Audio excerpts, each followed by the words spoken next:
భారత్ పాకిస్తాన్ మధ్య యుద్ధ విరమణ శాంతి చర్చలకు స్వాగతం పలుకుతా ఉన్నాం. ఇది ఒక విధంగా ఎప్పుడైనా యుద్ధం అనేది మానవాళికి వ్యతిరేకమైంది. అంటే టెర్రరిస్టులు ఇంకా ప్రమాదకారి. అందరూ టెర్రరిస్టులను అంతం చేయడానికి కావాల్సిన ఏర్పాటు చేయాల్సిందే. అది రేపు బయలేటర్ డిస్కషన్ లో కూడా పాకిస్తాన్ భారతదేశ మధ్య చర్చల్లో కూడా ఎవరైతే పహల్గాంలో దాడికి ప్లాన్ చేశారో ఆ టెర్రరిస్ట్ వెనక్కి తీసుకురావాలా. ఎందుకంటే గతంలో బాంబేలో హోటల్ పైన దాడి చేసిన టెర్రరిస్ట్ వెనక్కి తీసుకొచ్చారు కదా, అదే పద్ధతుల్లో వీళ్ళని కూడా టెర్రరిస్ట్ కూడా వెనక్కి తీసుకోవాల్సిన అవసరం ఉంది. దాని బయట డిస్కషన్ పెట్టాలా.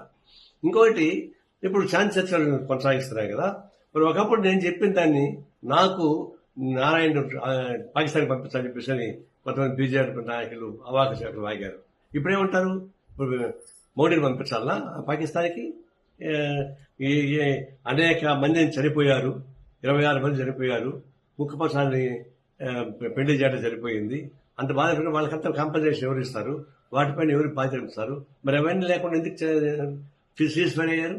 ఎందుకు పీఓకి ఎందుకు ఆక్రమించుకోవడం ఇష్యూ చేశారు? ఇవన్నీ చూసినప్పుడు మీరు టాక్టిఫుల్ గా భారతదేశం అడ్డం పెట్టుకుని చేసే వ్యాపారం తప్ప నాకేం కనపడలేదు. సిన్సియర్గా మేము టెర్రరిస్ట్ మీద దాడి చేయమని గట్టిగా చెప్పిన దానికి మమ్మల్ని అపార్థం చేసుకుంటారా? మేము తీవ్రంగా నిరసిస్తా ఉన్నాం.